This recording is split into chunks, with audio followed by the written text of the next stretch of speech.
Hello, and welcome to A Product of Proverbs. I'm Joshua Fowler, the host of this podcast in which I sit down with my co-host and dad, Reverend Roy Fowler, to discuss life and how to navigate through the ups and downs. This podcast is about wisdom, and sharing that wisdom by us looking at the book of Proverbs as our roadmap on how to live a healthy and fulfilling life. My father, who has been in the ministry for nearly 30 years now, will provide listeners with an in-depth explanation of the biblical principles, while I apply these principles to the real-life situations that many of us millennials will face on a daily basis. Please follow us on Instagram at A Product of Proverbs to stay up to date on all new posts, and if you like this podcast, share it with anyone you feel it may help. With that being said, let's get into today's show. What's going on, Dad? Not a whole lot, Josh. How about you? I'm doing okay. Glad to see you feeling better from last week. A lot better. Yeah, we appreciate you fighting through that flu and getting this episode out. It turned out that episode was only about 15 minutes long after all the editing. Yeah. Coughing, sneezing, all type of things, but like MJ, we pushed through. Yeah, we pushed through. Today's show is actually about reading, but today we're going to go through kind of the importance of reading, the importance of just acquiring knowledge through the many different avenues that you can acquire new information. Today's proverb is actually Proverbs 18 and 15. This proverb says, "The heart of the discerning acquires knowledge, for the ears of the wise seek it out." But the NLT, the New Living Translation, says, "Intelligent people are always ready to learn. Their ears are always open for knowledge." So just going to that and thinking about the smartest people, the billionaires in the world, every day they read. They have time set out in their schedule for them to actually learn something new. Bill Gates travels with about 12 books. In his free time, he's just reading and soaking up all that information. I know that growing up, you stressed the importance of reading on us, even more so than math or science. It was about reading and being able to read, and then also kind of speaking. So public speaking, being able to share your thoughts, being able to hold your presence in different rooms. So depending on who was there, what demographic we were speaking to, we could speak to both sides of the fence on race, on age. We knew how to speak to kids, we knew how to speak to adults. But that was kind of important to you. What were some of your intentions behind that? Well, I realized early on the importance of reading, and there was a guy that read all the time. He would read. Every time you saw him, he was reading. And he made this statement to me. He said, "There's a whole lot of places that I will never go and a whole lot of things I will never see. But when I read, it's like I'm there." And he knew a whole lot about a whole lot of different subjects. And I questioned him about that. And he said it's because he read. And I had an uncle, and that's one of the things I remember about him. Even when he's in his late 60s or however old he was always reading. He said, if you stop learning, you start dying. So he just read all the time. And I just kind of picked up that habit early on.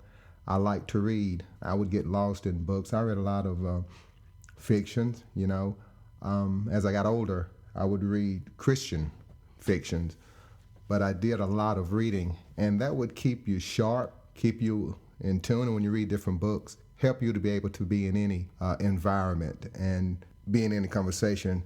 Too many of us have limited ourselves. We've really shortchanged ourselves, and we're in such a small box because we haven't acquired knowledge and understanding. We don't read. That's just fundamental. It is so important. I spent my life reading. If you'll notice, I got so many books in my library. Early on in the ministry, I would acquire books. I'd buy used books. I'd go to yard sales. And I'd buy a lot of books, and I would just read. Now, I've got all these books in my office. Some of them I've read all the way through, but a lot of them I'd read research because I'm trying to get understanding about different subjects and different things. And that's what I've done for the most part of my life. And I'm still a fan of reading. I remember a few years ago, I got for a birthday gift one of those new Kindles. and I've got that thing's loaded with books. And I was doing real good with it, reading about 2 books a week from it, but I've slowed down. And again, I would read different types of books, educational books, history. I do like suspense. I do that in my recreational reading when I'm not doing reading for ministry and personal growth. And honestly, you have to read every day. There's not a day go by that I don't read. And here I am this many years later, and I still do that. I remember when I went to my first job, and I was reading this book because I always wanted to improve my vocabulary. I always wanted to be able to carry on an intelligent conversation. And I'll never forget, I'm 18 years old, and I'm sitting there doing lunch reading this book. And this person comes in, and he said, "Man, why are you reading the book? What are you reading?" I told him the name of the book. "You don't need that. Just throw a couple more explicits out there. You don't have to learn words." I said, "Okay." I'm 18, and this guy was 30 years old. And this is what I said. I said, "Why am I around the old ignorant people?" And he was serious. He was serious. He thought it was stupid for me to be trying to learn words. And that was funny. That's another thing that I'll never forget. All right, Josh. It was 2 key points in what you said. The first was recreational reading. And that's important for the younger people that are listening, that are bogged down with school assignments. You have books you have to read for this class, then you got to study out of this textbook. You got to take a second to close up that schoolwork. So in your instance, close up that Bible work and then pick up something that's just for you to enjoy.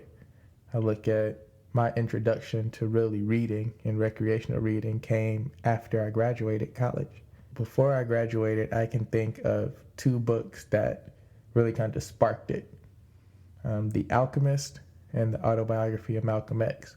I received both of those as a Christmas gift. And just reading through those stories and understanding and getting kind of drawn in, like you said, get lost in a book. Same way that we could Netflix or watch Hulu or watch movies for so long, actually getting in a book and then not wanting to put it down, and then I'm only going to read for 30 minutes, you read for 3 hours.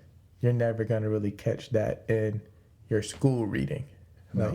Like I enjoyed The Great Gatsby, but that wasn't the spark that was like, hey, I want to start reading books. So recreational reading is very important when you think about it. The second thing that I thought about when you said was your Kindle, and how you said that you're reading 2 books a week, and then it kind of fell off some, but you still read as you do. It's going to be important for the listeners and the just readers in general to find whatever medium works best for you. So I know with me, I like a paper book. It can be a hardcover, it can be a paperback. I like to actually turn the pages and then kind of like you've built here, have a library. So have all the books I've read. I've given them away to people because once I tried to let someone borrow it, and you know how that goes. Sure do. Now I just give them to people. And I enjoy that medium, but that's not for everybody. Everybody isn't turn the pages. Some people can do a Kindle, an ebook. Some people love audiobooks.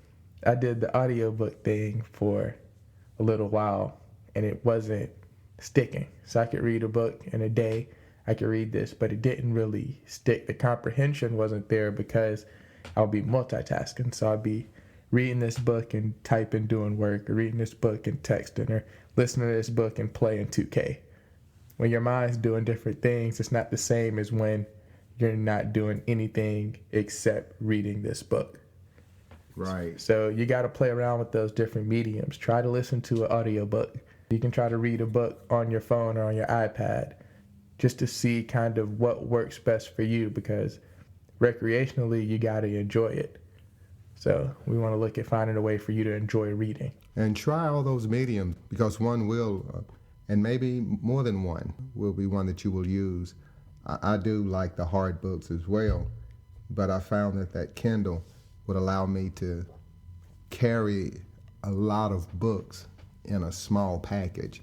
Since the internet, I haven't really purchased a lot of hard copies of books lately because I don't really know of any bookstores that sell a lot of these books anymore.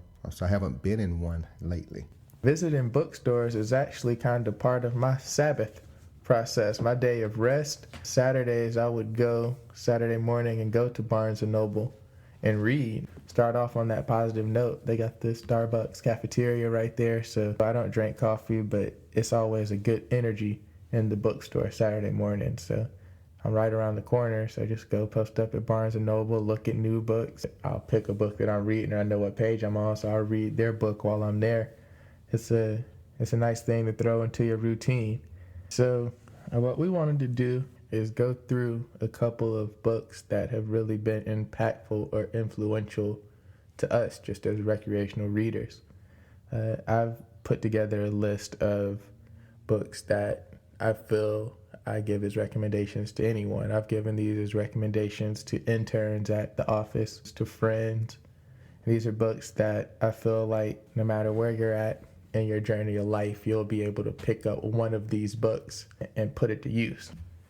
What do you go to? Well, I don't know. I don't have a Kindle, brother. So while my dad is scrolling through his Kindle trying to find his recommendations, I actually have a list of mine over here because Team iPhone, I just used the Reminders app to keep up with my book list and all the books I've read. So I'm actually going to start my list off with the two books I mentioned earlier, The Alchemist and the Autobiography of Malcolm X. The Alchemist, that's the book about the story of the boy that follows his personal legend. So it's a fiction story about a young shepherd that kind of has to go through the twists and turns of life to get what the book refers to as his personal legend. So fall into what is his destiny. It's a good book because it just shows the path and how the steps you take really influence and affect the next steps and how long it's going to take you and how rough or easy your journey is going to be. And also the Autobiography of Malcolm X. That one is self-explanatory. If you know about Malcolm X, you know that he wasn't always Malcolm X. He was Detroit Red at one time. So to hear the story about this icon, this international hero, this legend, and then see where he came from. I'm real big on autobiographies. I didn't really bog my list down too much with autobiographies because I read a lot, but I really enjoy hearing other people's journey and hearing and learning about what they've been through because we see the final finished product, but we don't really spend too much time seeing the assembly line or kind of where the parts come from and how they get put together. We just get to see this final polished, nice thing that's for sale. But with that, and those are going to be my first two. Dad, how you coming along on that Kindle over there? It ain't going like I want it to go. But I guess because I told you I wasn't going to say anything about any books except the Bible because you take care of one side of the fence and I take care of the other side. But there were two books that was given to me, I guess in the last year. I think you might have gotten a book and I got one. Kind of interesting. You do autobiographies. I don't usually do them, but one book in particular that was given to me that I read and I thought it was a real good book. I enjoyed it. It was a narrative of the life of Fredrick Douglass, and I thought that was very interesting. And one of the things that really stood out about this was his determination. But on top of that, one of the real keys to this was the fact that he learned to read. That reading, which is the topic of our subject today, is what gave him that awakening. That's what opened his eyes. And, we're talking about reading, and I think about that when I read that book and that particular page 66. I'll never forget because it stood out. That's what awakened the will, the hope, the drive, the desire in Fredrick Douglass was the fact that he learned to read. So don't minimize the importance of reading. And that was a good one. Oh, back to me. So I guess to stay on the theme of autobiographies, because this is my last one that I have on my list, it's gonna be Steve Jobs. So it's written by the historian Walter Isaacson. Walter Isaacson also wrote Leonardo da Vinci's autobiography, which I read. He wrote Benjamin Franklin and Albert Einstein's autobiography. So he has this series where he's doing autobiographies on kind of the most influential and impactful people throughout history. Of course, like the founder of physics, the founder of electricity, founder of Apple. And so the Steve Jobs one really stuck out to me because if you're in business, this is for you. Apple's a great model there to understand leadership, to understand what Steve Jobs did that could have hurt them, but then also to understand what Steve Jobs did that made Apple Apple. And just understanding people and how everyone has a role to play. It's not a short read, I want to say somewhere near 700 pages, but it goes in depth. It's from Steve Jobs when he was born. It's from Steve Jobs when he was in high school, when he went to college, the type of college he went to, his kind of floating through life, Apple, leaving Apple, coming back to Apple, founding Pixar. And it goes in depth with not only Steve Jobs, but his family and the people that were working with him at that time. So you get to see, for us, we just kind of see, we get to see older on the back end Steve, but we don't know about pre that. So to understand and get that inside view was very insightful. And then if you just want to, the book about Leonardo da Vinci by Walter Isaacson, it was eye-opening to all that he planned and all that he did, but then it also goes to execution. He was a big dreamer, but didn't really put the rubber on the road. That's been an eye-opening read as well. With those off the list, I'm going to throw it back to your side. Well, let me get to where I'm very, very comfortable. Some good books that I would encourage people to read out of the Bible would be the book of John. John is one of the New Testament books. It's one of the Gospels. And John is one that writes different from the other writers.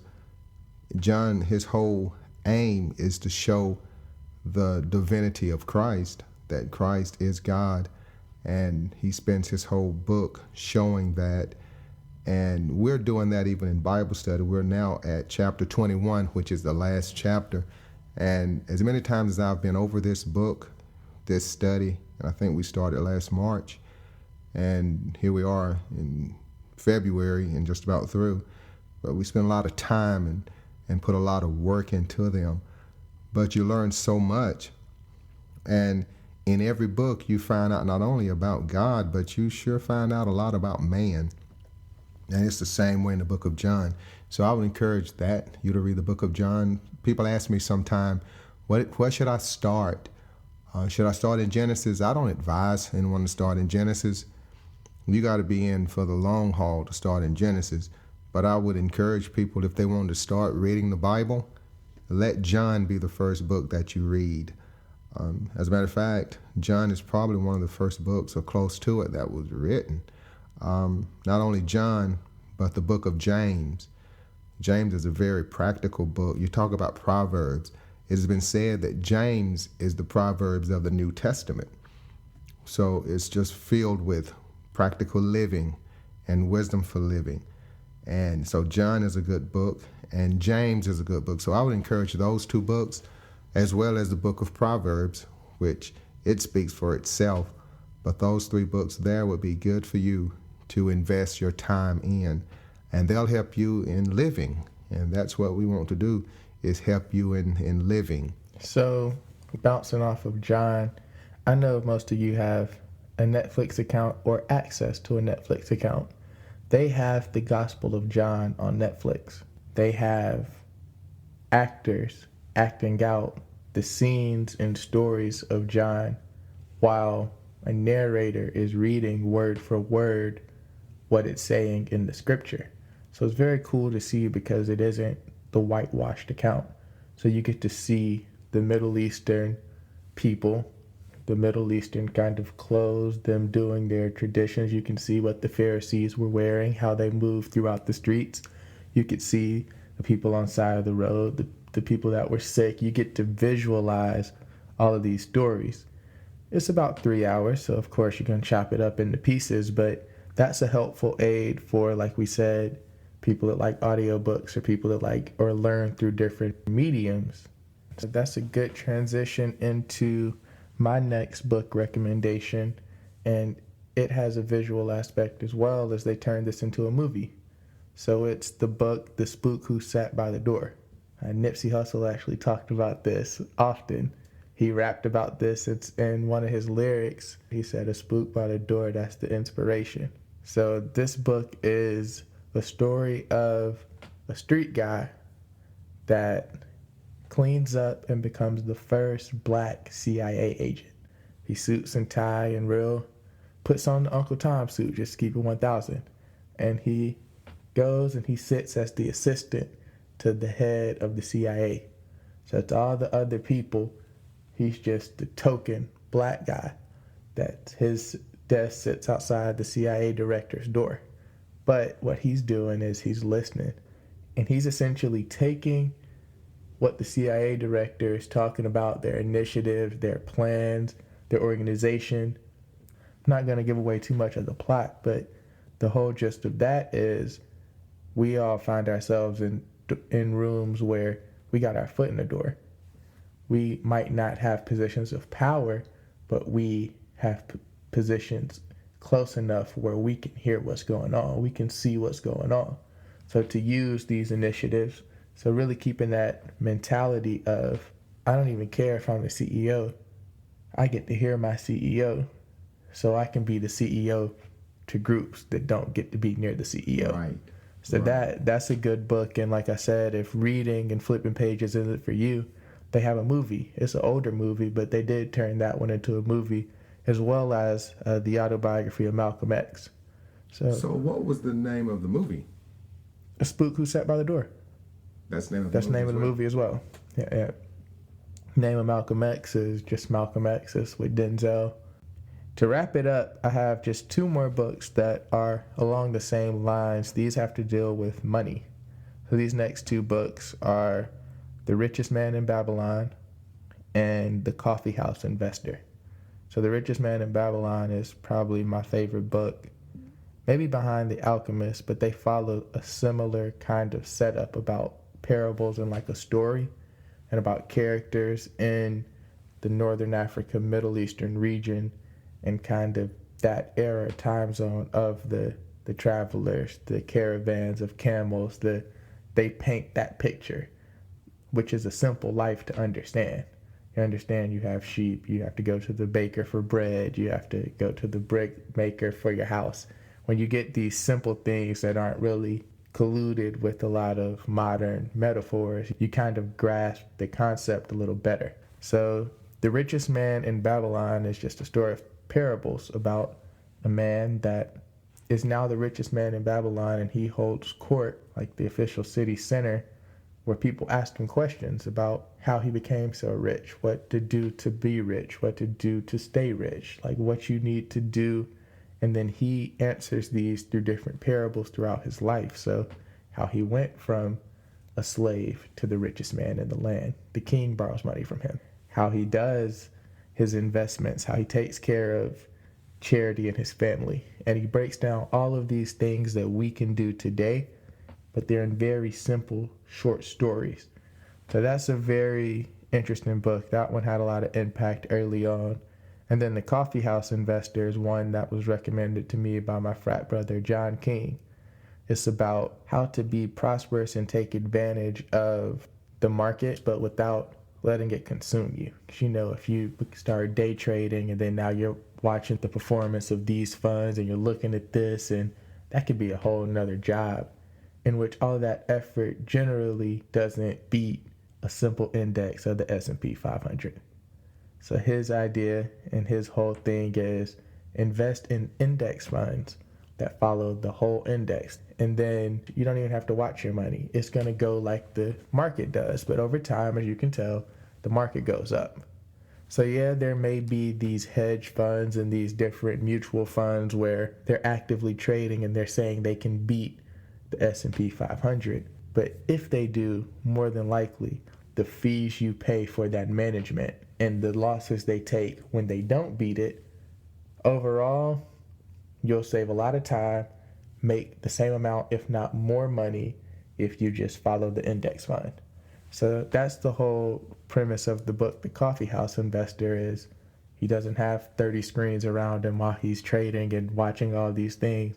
He just got his money on the S&P, and it might dip today, but he knows this time next year it's going to be higher than it was today. So those are the last two book recommendations I have, to kind of money management and kind of financial focused books. I guess where we're at now is that wraps up our reading episode. The next episode is for sure going to be discipline, because I mean, you can take in all this information, but if you don't have the discipline to use it, if you don't have the discipline to apply it and see it through in life, then you might as well not be reading it. So with that, thank you, Dad, for sitting down for another episode. Well, you're welcome. It is always my pleasure, and it's really always special.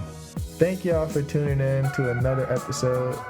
This is a product of Proverbs. As we always ask, if you enjoyed this, if you gained anything from this, feel free to share it with as many people as you see fit. I really do appreciate everyone that's sharing us on IG, on Facebook. We really do appreciate the support. And we ask that you just continue supporting us as we continue on this journey. So with that, episode 7 is in the books. Another one down, and we'll catch you next week.